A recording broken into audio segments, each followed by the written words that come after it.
No doubt, a ketogenic diet helps with weight loss, but is the same thing true for exogenous ketone supplements containing BHB, also known as beta hydroxybutyrate? Do they help weight loss, or do they help your workouts improve either? In this quick video, I'm going to show you the research you need to know about if you're considering exogenous ketone supplements. So we begin our discussion with this interesting study involving adolescents. 22 male and female kids between the ages of 10 and 17 are given 7.5 grams of BHB beta hydroxybutyrate ketone salt supplements or a placebo for 3 months. Oh, and in addition to the BHB supplement, this particular supplement also contained other things such as leucine, theanine, and creatine in addition to some B vitamins. So what happened? Well, the researchers find that the ketone supplement was safe and it didn't harm the kids. That's really good. But what about weight loss? Remember, this study lasted 90 days, 3 months. Did these kids lose weight? No, they did not. These researchers reported no change in body fat, no change in muscle mass, and no change in bone density after 3 months of use. Here is another study. This one involves 24 healthy people ranging in age from 18 to 70 years old. These people are instructed to consume a ketone ester drink 3 times a day for 28 days. Ketone esters are sometimes seen as the next generation of ketone supplements. So what happened in this investigation? So the researchers note that while the ketone ester drink was safe for these individuals and it did raise BHB ketone levels 4-fold, they also stated that it didn't do anything. In the words of the researchers, the ketone supplement had no effect on body weight or body composition, blood sugar levels, no change in cholesterol, triglycerides, electrolyte compositions, no change in blood gases, kidney function. Everything was basically the same. So it's good it didn't affect the kidney functions or blood gases and electrolyte compositions. Again, it did not affect body weight or body composition. That brings us to this 6-week-long study where 25 people are put on a lower calorie ketogenic diet, basically around 1,800 calories a day, and that diet contained either exogenous ketones or not exogenous ketones. So basically they're comparing a ketogenic diet to a ketogenic diet that also involves exogenous ketones. And it's also good to point out that those taking these supplements were taking 24 grams of exogenous ketones a day. That's actually more than I have seen in some exogenous ketone dietary supplements. So, what happened? Well, the ketogenic diet raised ketone levels in the body, no surprise there. In addition, the ketone supplement plus the ketogenic diet raised ketone levels in the body even more. That's really not surprising either. But what about fat loss? What about body composition changes? As the researchers report here, low-calorie ketogenic diets favorably affect body composition, but were not further impacted by the administration of exogenous ketone supplements. So again, in this study, the addition of a ketone supplement to a ketogenic diet did not result in any further improvements over the ketogenic diet by itself. So here's another study where these ketone supplements appear to be a bit of a dud.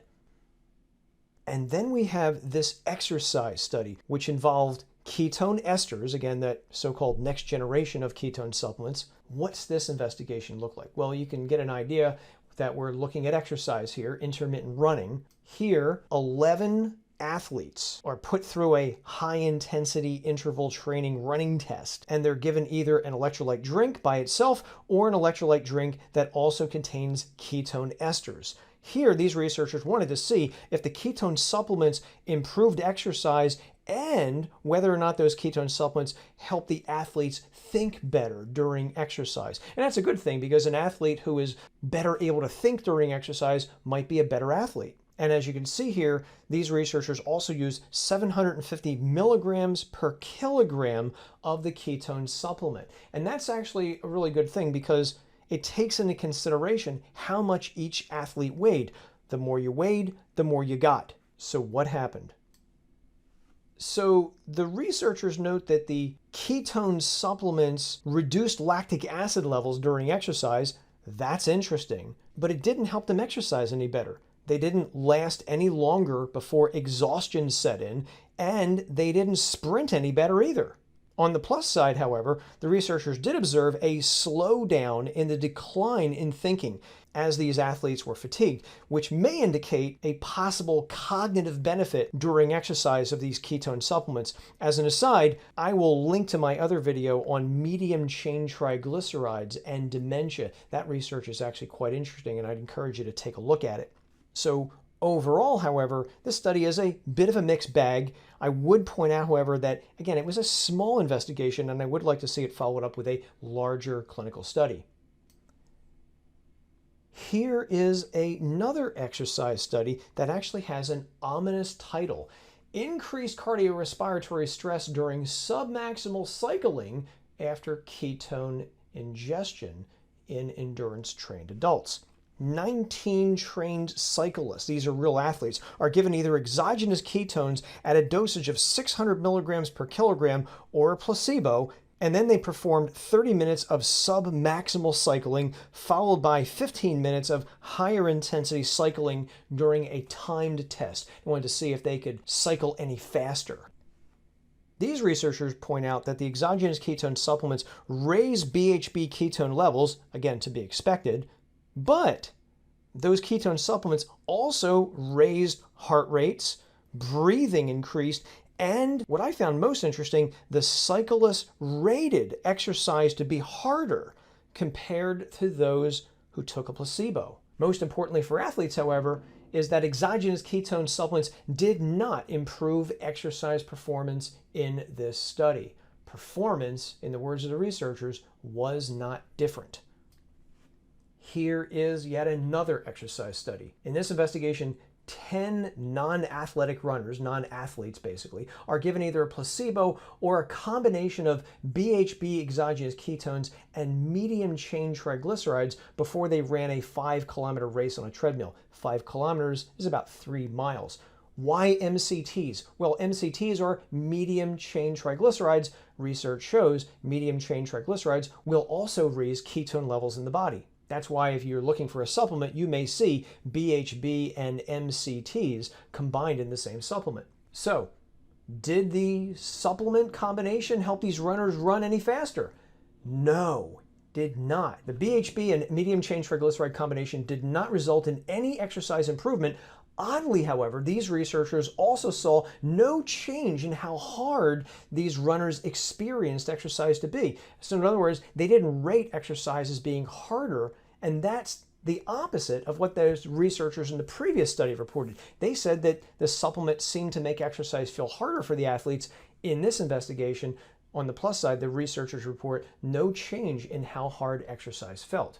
Okay, so there's a bunch of exogenous ketone supplements. What are some pros and cons of these things as I see them? Well, pretty much across the board, every study that I have seen on exogenous ketone supplements does in fact show they will raise beta-hydroxybutyrate ketone levels in the body.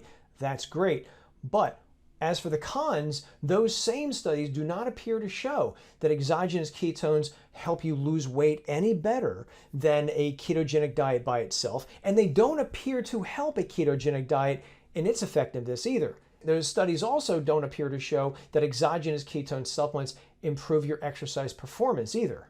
So what are my thoughts on this? Well, based on the research such as what I've shown you here, I remain skeptical of exogenous ketone supplements. I right now don't see any good proof that raising BHB levels in the body duplicates or improves the weight loss effects of a ketogenic diet.